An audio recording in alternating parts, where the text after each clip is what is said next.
안녕하십니까. 하나님의 교회 오신 줄 믿습니다. 우리는 다 무언가를 따르고 있어요. 우리 머릿속에 입력된 것이 우리 행동을 지배하게 돼 있어요. 그래서 우리가 무엇을 따르는가, 이런 제목으로 오늘 함께 말씀을 나누겠습니다. 오늘 본문은 에베소서 2장 2절에서 3절인데 특별히 2절의 말씀이 주 본문이 되겠습니다. 자, 2절 뭐라고 하냐면, 우리가 평소에 잘 안 듣는 용어들이 많이 나와요. 한번 보세요. 그때에, 여기서 그때라는 건 지난주에 우리가 허물과 죄로 죽었다 그랬거든요. 우리는 허물과 죄로 죽었던 우리를 예수님이 살렸다. 근데 그때는 언제냐? 허물과 죄로 죽어 있을 때 너희는 그 허물과 죄 가운데 행하여, 첫 번째, 이 세상 풍조를 따른다. 우리는 매스컴이나 TV나 또 세상에서 알려주는 그런 정보들이 우리 속에 잠재적으로 입력이 돼 있어요. 그래서 그것이 잠재적으로 우리를 끌고 다닙니다. 그래서 우리가 예수님 믿기 전에는 세상 풍조를 따른다. 주일날 이렇게 아침 일찍 교회 온다는 거 이전에는 상상이라도 할 수 있어요, 우리 병아 형제? 세상 사람들은 이해 못해요. 세상 풍조를 따르던 우리가 주님께 나옵니다. 그 다음에 또 두 번째는 공중의 권세 잡은 자를 따른다. 이 공중의 권세 잡은 자가 뭘까요? 근데 이 공중의 권세 잡은 자가 뭐냐? 지금 불순종의 아들들 가운데 역사하는 영이라. 자, 이 말씀을 배경으로 한번 말씀을 나누겠습니다. 그때에 언제냐? 저와 여러분 마음에는 예수님 계시죠? 근데 예수님을 영접하기 전에는 우리는 허물과 죄 가운데 행했다. 여기서 허물과 죄는 같은 뜻이에요. 죄 가운데. 나는 착하게 살았어요. 나는 윤리적으로 도덕적으로 흠이 없어요. 해도 우리는 본질상 진노의 자녀, 원죄가 있기 때문에 허물과 죄 가운데 행해서, 자, 허물과 죄 가운데 행하는 열매가 뭡니까? 첫 번째, 세상 풍조를 따르고 공중에 권세 잡은 자 마귀를 따랐으니 지금 불신자들에게 역사하는 영이라. 하나님을 믿지 않고 예수님을 고백하지 않는 사람들에게 역사하는 영이 있대요. 정신이 있대요. 자, 한번 보겠습니다. 여러분, 우리가 세상 풍조를 할 때 이 세상은 두 가지로 생각해 보시면 됩니다. 어떤 성경에는 세상을 사랑한다 이래요. 하나님이 세상을 얼마나 사랑하냐면 이처럼 사랑한다.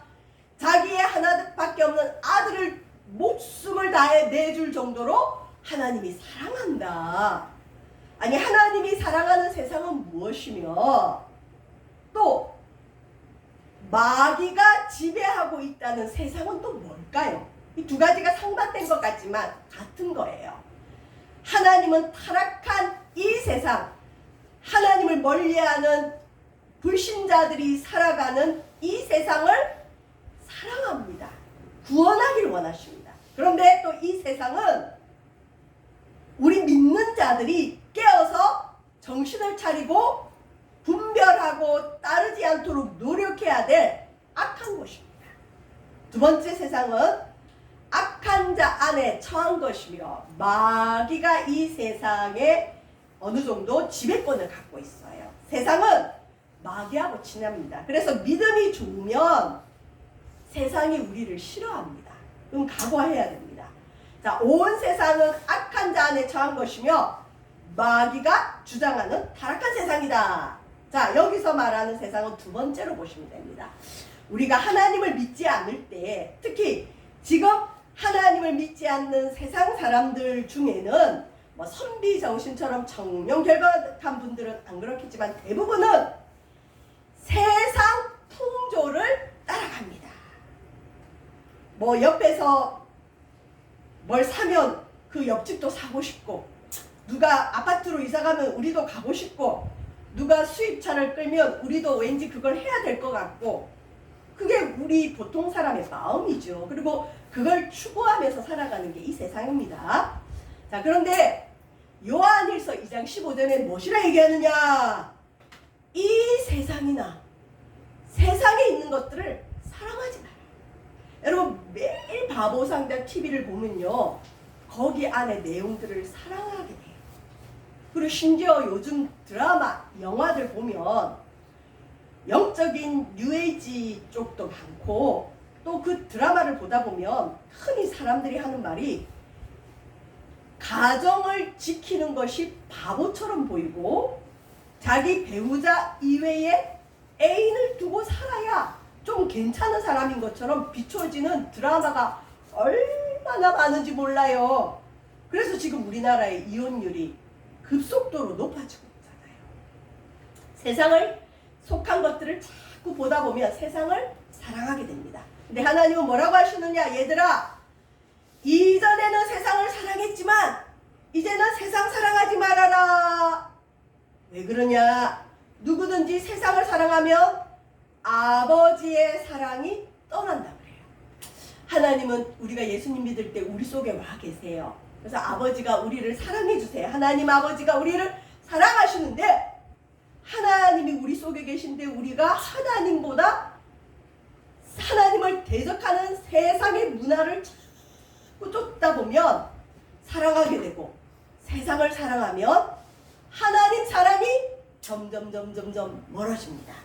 저와 여러분은 세상 풍조를 따르지 않고 하나님을 따라가는 저와 여러분 되시기를 주의 이름으로 축원드립니다. 또 세상 풍조를 따르면 안 되는 게, 여러분 마귀가 지배하는 이 세상에 있는 모든 것은 세 가지로 요약됩니다. 첫 번째, 이 세상에 있는 것들이 가만히 여러분 문화를 분석해 보세요. 육신의 정욕, 특별히 요즘 이전에도 그랬지만 맛집, 좋은 것, 몸에 좋고 맛있는 이 먹는 식욕을 자극하는 문화가 굉장히 많지요. 육신의 정욕입니다. 물론 배고픈 것 자체는 죄는 아니에요. 그러나 자기만을 위하는 이기심이 죄입니다. 그래서 육신의 정욕. 두 번째는 안목의 정욕. 우리 이 안목의 정욕을 제일 많이 채워주는 곳이 어디죠? 백화점. 백화점 가면 갖고 싶은 물건들이 너무 아름답게 진열되어 있죠. 그 진열하는 것도 마케팅 중에 하나죠. 안목의 정욕. 그래서 뭐 돈이 많은 분들은 백화점 갔다 오면 스트레스가 풀리고 물건을 쇼핑해서 기분이 좋아진다고 하는데, 대부분의 여성분들은 스트레스 풀려고 백화점 갔다가 오히려 스트레스 받고 돌아온대요. 왜? 안목의 정욕이 발동을 하는 거죠. 백화점 가면 사고 싶은 게 너무 많은데 자신의 현실은 이걸 다 살 수 없으니까 오히려 이 마음이 별로 좋지 않게 돌아옵니다. 여러분, 안목의 정욕, 이 안목의 정욕 때문에 또 시작되는 게 요즘 뭐죠? 성형. 그냥 생긴 대로 아름답게 살면 될 텐데 왜 그렇게 많이 이상하게 무너질 정도로 고치는지. 그 다음에 또 나이에 맞지 않게 지나치게 젊어 보이려고 하는 이런 그 풍조들도 안목의 정욕이에요. 나이 들면 할 수 없이 주름도 생기고 나이 살도 찌고 그냥 그렇게 살아야 되는데 그걸 안 해보려고 노력하는 분들이 얼마나 많은지 몰라요. 그래서 저도 한 번씩 보는데 뒷모습은 20대인 줄 알았어요. 근데 가서 앞에 딱 보니까 70대 할머니였어요. 깜짝 놀랐어요. 스타일이며 뒤에 이런 그 사람의 그런 아우라가 저 청년 되게 세련됐다 하고 딱 봤더니 아이고 얼굴은 보니까 70대인 거예요. 모델 하시는 분이더라고요. 그게 그렇게 좋은 건 아닙니다. 다음에 세 번째, 이 세상에 있는 게 뭐냐? 우리 인간을 자극하는데 이건 그리스도인들에게도 유혹이 됩니다. 이 생의 자랑, 이 세상의 자랑, 이 세상의 내 삶에 대한 자랑. 뭐 우리 아이가 이번에 서울대를 갔다, 무슨 명문대를 갔다, 뭘 했다, 어쩐다. 우리는 자랑거리를 찾아 헤매요. 그래서 세상에 있는 것이 왜 하나님과 원수가 되느냐? 이 세상에 있는 건 우리로 하여금 육신의 정욕을 따르게 합니다. 안목의 정욕을 따르게 합니다. 이생의 자랑을 따르게 해요. 그래서 이건 하나님이 준 게 아니고 세상으로부터 왔기 때문에 세상 풍조를 따라 사는 겁니다. 자, 이제 두 번째는 공중의 권세 잡은 자에 대한 말씀을 알아보기 전에 유대인들의 하늘, 성경의 하늘이 여러분 3층으로 돼 있어요. 3층. 우리 3층짜리 집 있죠. 1층, 2층, 3층처럼 유대인들이 생각하는 하늘은 3층으로 돼 있어요. 1층은 뭐냐? 우리 지상의 사람들이 살아가는 이 하늘, 우리가 바라보는 이 하늘. 2000층이 뭐냐? 이게 이제 공중이에요. 마귀가 지배하고 마귀가 갇혀있고 마귀가 주장하는 하늘. 뭐 그래서 이걸 어떤 분은 대기권이라 그러는데 그건 우리가 모르고요. 영적인 공간입니다. 우리가 살아가는 하늘, 2000층은 마귀가 지배하고 주장하는 하늘. 사도 바울이 은혜 받고 환상 가운데 갔다 온 곳이 어디냐? 3000층. 우리가 흔히 말하는 천국 보고 와서 막 간증하는 분들 있죠. 3000층이 있어요. 창조주 하나님께서 거하시는 하늘, 우리가 예수님으로 인해 올라가게 될 하늘이 있어요. 자, 그런데 오늘 사도 바울이 공중의 권세 잡은 자라고 이야기하는 마귀가 어디 사느냐? 이 2000층에 살아갑니다. 우리는 세상 풍조를 따라 살았습니다. 두 번째는 죄송합니다. 저도 그랬고 여러분도 그렇고 지금 이 땅의 모든 사람들은 자기는 아니라고 하지만 마귀 사탄을 따라가고 있습니다. 그래서 우리가 전도해야 되는 거예요. 공주의 권세 잡은 자를 따랐으니 지금 불순종의 아들들 가운데서 역사하는 영이다. 여기서 불순종의 아들들 말이 어려워서 그렇지 누구냐? 하나님 안 믿는 사람들, 예수님 안 믿는 사람들에게 역사하는 마귀가 있대요. 근데 이 마귀는 성경에 보면 용이로 나오기도 하고 옛 뱀, 그래서 사실 용, 옛 뱀, 절에 가면 용이 또 많고 뱀무늬도 많죠. 그리고 우리 그리스도인들 중에도 이걸 아무렇지도 않게 그냥 장신구처럼 하는 분들도 있는데 가능하면 이건 상징이지만 멀리하는 게 좋죠. 마귀를 상징해요. 마귀, 사탄을 상징합니다. 자, 처음 이 마귀가 나오는 곳이 어디냐? 옛뱀이 나오는 곳이 어디냐? 창세기 3장 1절. 그런데 뱀은 여호와 하나님이 지으신 들짐승 중에 가장 강교하니라. 여기서 강교하다고 돼 있지만 원어에는 굉장히 아름답다. 그리고 이 상태 때는 뱀이 4발이 있었다는 얘기가 있어요. 자, 뱀이 여자에게 물어 이르되 참으로 하나님이 너희에게 동산 모든 나무의 열매를 먹지 말라 하시느냐. 뱀이 등장하는 성경의 첫 구절입니다. 자, 뱀의 역할이 뭐냐면 마귀의 역할이죠. 하나님 말씀을 왜곡합니다. 하나님이 하지 마라 그러면 하지 마라 그대로 전해야 되는데 안 해도 되고 해도 되고 이상하게 말을 흐려놔요. 그 다음에 하나님 말씀을 왜곡하니까 무슨 결과가 오느냐? 하나님 성품을 오해해요. 하나님을 굉장히 스크루지 할아버지처럼 인색하고 우리를 괴롭히는 분으로 오해하게 합니다. 보십시오. 모든 나무의 열매는 너희가 임의로 자유롭게 먹을 수 있으나 에덴 동산 중앙에 있는 나무의 열매를 먹지 말라. 주님이 아담에게 한 말이거든요. 모든 나무의 열매는 다 먹어라. 그러나 선악과만 먹지 마라. 주님은 분명히 이렇게 얘기를 했는데 우리 3장 1절에 보면 뱀이 여자에게 하나님이 참으로 너희에게 동산 모든 나무의 열매를 먹지 말라 하느냐 말씀을 꼬우는 거예요. 하나님은 선악과만 먹지 마라 했는데 모든 나무의 열매를 먹지 말라. 여러분, 모든 나무의 열매를 먹지 말라 그러면 우리 하나님이 어떤 분처럼 느껴지죠? 굉장히 우리를 구속하고 억압하는 분으로 느껴져요. 이 마귀가 하는 역할이에요. 교회를 다니면 왠지 답답해지고 나의 자유를 제한하는 것 같고 힘들게 느껴지게 하는 게 마귀의 역할이에요.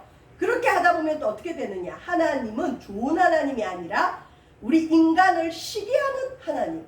심지어 여러분 창세기 3장 5절에는 마귀가 하와에게 직접 이렇게 얘기합니다. 너 이 선악과 따먹으면 네가 하나님 같이 되는 거야. 하나님이 네가 하나님 같이 선악을 알게 되는 게 싫어서 먹지 말라고 하는 거야. 야, 하나님이 너 뭐 이거 하지 마라 그러는데 그거 하나님이 너 사랑해서 그런 게 아니야. 네가 믿는 하나님 좀 이상한 하나님이야. 이렇게 오해하게 만드는 그게 여러분 마귀의 역할이고 지금 불신자들도 이렇게 생각하기 때문에 주님 앞에 순종하지 않습니다. 자, 마귀의 역할은 뭐냐? 요한계시록을 보면 용을 잡으니 곧 옛 뱀이요 마귀요 사탄이라 잡아서 1000년 동안 결박하여 만국을 미혹하지 못하게 하였는데, 여러분 지금 이 세상에 역사하는 마귀의 역할이 뭘까요? 마귀는 무슨 일을 하고 있을까요? 공중의 권세 잡은 자를 어떤 분들은, 어떤 목사님들은 너무 재밌게 표현을 하시는데, 여러분 공중파가 뭐예요? TV. 지금 그 매스컴을 이분들은 공중의 권세 잡은 자, 어떻게 보면 맞아요.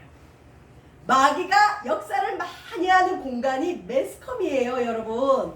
공중파를 통해서 우리에게 많이 들어와요. 근데 어떻게 역사하죠? 미혹, 아름다울 미자예요.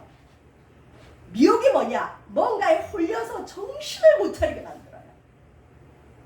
제가 지난 수요일날 부산 구치소에 다녀왔어요. 우리 문다빔 형제 25살이더라고요. 근데 어떻게 하다 보니 이런 살인사건에 연루가 됐는데, 여러분 기도 많이 해주시길 바랍니다. 그런 살인하는 거 이런 것들도 우리 다 어디서 배우죠? 매스컴에서 배워요. 지금 그냥 보도를 해주는데 그 보도가 너무 상세하다 보니까 살인하는 법도 배우고 도둑질하는 법도 배우고 사기하는 법도 배우고, 여러분 만국을 미혹하게 하는 게 마귀의 역할이에요. 이 세상은 아무리 아니라 해도 마귀에게 홀려서 정신을 못 차립니다. 그 정신을 못 차리는 결과가 뭐냐? 하나님을 대적해요. 예배를 못하게 합니다. 예배를 싫어합니다. 그리고 세상이 다인 것처럼 살아가게 합니다. 이게 마귀의 역할입니다. 에베소서 2장 3절에는 뭐라고 합니까? 전에는 우리도 다 그 가운데서 우리 육체의 욕심을 따라 지내며, 여러분 세상 풍조를 따라가면 육체의 욕심을 따라 살아가요. 그리고 육체와 마음에 원하는 것을 합니다. 자, 한번 물어보겠습니다. 내가 내 인생의 주인으로 내 육체와 내 마음이 원하는 것이 다 악한 걸까요? 아닐까요? 아니죠. 여러분 배가 고파서 내 육체는 밥을 원해요. 밥 먹는 게 악이에요? 아니에요. 내 마음이 지금 뭔가를 사고 싶어. 그것 자체는 악은 아니에요. 그런데 하나님이 인간에게 허락하신 본능, 이 본능 자체는 필요해요. 필요를 채우는 건 악은 아니에요. 그런데 이 필요를 넘어서 자기 이기심과 욕심이 들어가면 이제 악해지는 겁니다. 그래서 우리 하나님은 우리의 필요를 채우시지 욕심을 채우는 분은 아닙니다. 저와 여러분, 우리가 세상 풍조를 따르고 공중의 권세 잡은 자 마귀가 미혹하는 걸 분별하지 못하면 아무리 고상하게 살아가도 육체와 마음이 원하는 것만 하다가 살아가다가 지옥을 갑니다. 그리고 이렇게 사는 것 자체를 뭐라고 하느냐? 우리는 본질상 하나님의 진노의 자녀였다. 하나님 진노의 자녀였다. 하나님의 징계를 받고 심판을 받는 자녀였다. 원죄죠. 우리가 이런 존재였는데, 자, 허물과 죄 가운데 있던 우리를 살리셨습니다. 그러면 이제 우리 이전에 우리가 이렇게 살았어요. 그러면 지금부터는 우리가 어떻게 살아야 육체와 마음에 원하는 것을 하지 않고 세상 풍조를 따르지 않고 공중의 권세 잡은 자 마귀를 따르지 않게 될까요? 결론입니다. 성령을 따라 행해야 합니다. 여러분, 성령님이 우리 마음에 와 계세요. 성령이 오지 않으면 아무든지 예수를 주라 할 수 없어요. 아무든지 예수님을 믿을 수 없어요. 성령이 와 계신데, 제가 예배 때마다 성령 충만 받읍시다 하는 게 뭘까요? 성령 충만 받아야 세상 풍조 마귀를 따르지 않아요. 세상 풍조 마귀를 따르지 않으려고 지나치게 금욕적으로 살 필요는 없어요. 우리가 따라야 될 건 뭐냐? 우리 속에 와 계신 성령을 따라 행하면 될 줄 믿습니다. 성령님을 자꾸 따라 행하세요. 성령님을 높이세요. 성령과 함께 행하세요. 그러면 육체의 욕심을 이루지 않습니다. 사실 그 에베소서 2장 1절에서 3절은요. 성경에 부정적인 단어란 단어는 다 몰려 있어요. 허물과 죄, 죽었던 세상 풍조, 불순종의 아들들 가운데 역사하는 영, 공중의 권세 잡은 자, 본질상 진노의 자녀. 자, 여기에 집중하지 마시고 우리가 이 모든 것들은 이미 예수의 십자가로 이겼습니다. 예수님이 거기서 우리를 건졌는데 다시 이전으로 돌아갈 수 있어요. 그렇게 살면 안 되는데, 그렇게 하려면 어떻게 해야 되느냐? 성령을 따라 행하면 될 줄 믿습니다. 저와 여러분, 성령 충만 받읍시다. 세상 풍조 마귀를 따르지 아니하려면 성령을 따라 행해야 될 줄 믿습니다. 저와 여러분은 마귀를 따릅니까? 성령을 따릅니까? 세상 풍조를 따릅니까? 하나님 말씀을 따릅니까? 하나님 말씀과 성령으로 하나님을 기쁘시게 하는 저와 여러분 되시기를 주님의 이름으로 축원드립니다. 기도하겠습니다. 사랑의 주님, 세상 풍조를 따르지 아니하고 마귀를 따르지 아니하고 성령을 따라 행하는 저희들 되어지도록 인도하여 주옵소서. 감사드리며 예수님 이름으로 기도합니다. 아멘.